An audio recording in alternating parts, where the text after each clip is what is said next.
Unified payment interface यानी UPI से होने वाले भुगतान पर अब शुल्क लगाने का रास्ता तो साफ होता दिख रहा है, लेकिन इस शुल्क से ट्रांजैक्शन से जुड़ी 71% राशि मुक्त रह सकती है। टैक्स संबंधी नियमों में संशोधन के लिए लाया गया टैक्सेशन एंड अदर लॉज संशोधन बिल 2026 गुरुवार को लोकसभा में पारित हो गया है। लोकसभा में इस बिल को केंद्रीय वित्त मंत्री निर्मला सीतारमण ने पेश किया था।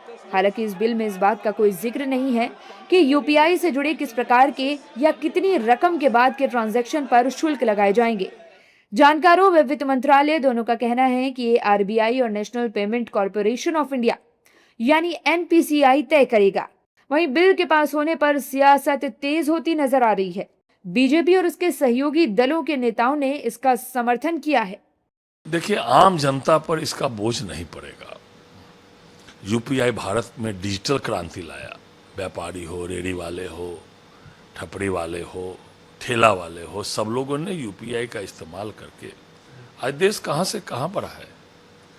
और अभी तो ये कानून बना है, पैसा बढ़ाना, कितना बढ़ाना, क्या बढ़ाना, ये तो बाद में जब नियमावली बनेगी उसमें आरबीआई को निर्णय लेना है या एनपीसीआई को निर्णय लेना है। मेरी व्यक्तिगत राय है कि यूपीआई ट्रांजैक्शंस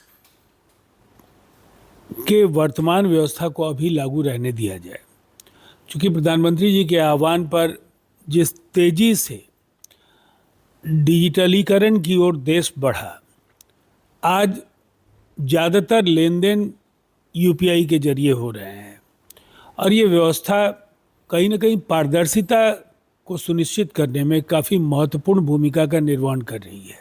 वहीं दूसरी ओर समाजवादी पार्टी से सांसद रामगोपाल यादव ने बिल को लेकर कहा है कि इस सरकार कोई ढंग का बिल नहीं लाती है। इनका हर बिल जनता को लूटने वाला होता है। बता दें कि पर्सन टू पर्सन के बीच होने वाले यूपीआई ट्रांजैक्शन पर कोई शुल्क नहीं लगेगा। पर्सन टू मर्चेंट या मर्चेंट टू मर्चेंट के रूप में होने वाले ट्रांजैक्शन पर शुल्क वसूला जा सकता है। अच्छा, आज तक कोई ऐसा इस साल कानून बना है जो जनता के लाभ के लिए बना हो? सेवा लूटने के लिए किसी ने, अरे आप इतने से ज़्यादा पैसा निकालोगे तो अब आपके पैसा कट जाते कि नहीं कट जाते? ये तो काम ही ऐसा कर रहे हैं। कोई काम ऐसा नहीं कर रहे हैं जो कोई प्रोडक्टिव काम हो। सिर्फ लोगों की जेब से पैसा कैसे निकाला जाए और उसको रेवड़ियों के रूप में कैसे बांटा जाए, यही काम है।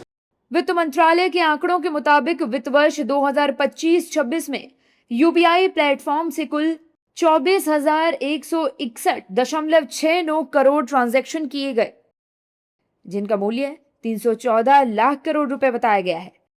वित्त मंत्रालय के आंकड़ों के मुताबिक इन 314 लाख करोड़ रुपए में से 71% राशि P2P यानी कि दो व्यक्तियों के बीच होने वाले ट्रांजैक्शन की थी, जिन पर कोई शुल्क नहीं लगाए जाने की बात की जा रही है।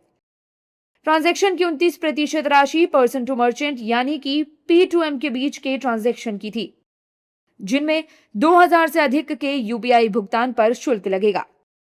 वित्त मंत्रालय के आंकड़ों के मुताबिक पिछले वित्त वर्ष में पर्सन टू मर्चेंट स्तर पर होने वाले कुल ट्रांजैक्शन में सिर्फ 4% ट्रांजैक्शन 2000 रुपए से अधिक के रहे। पर्सन टू मर्चेंट ट्रांजैक्शन में 59% ट्रांजैक्शन 0 से 500 रुपए के थे। 2000 रुपए से अधिक राशि के यूपीआई भुगतान पर शुल्क लग सकता है।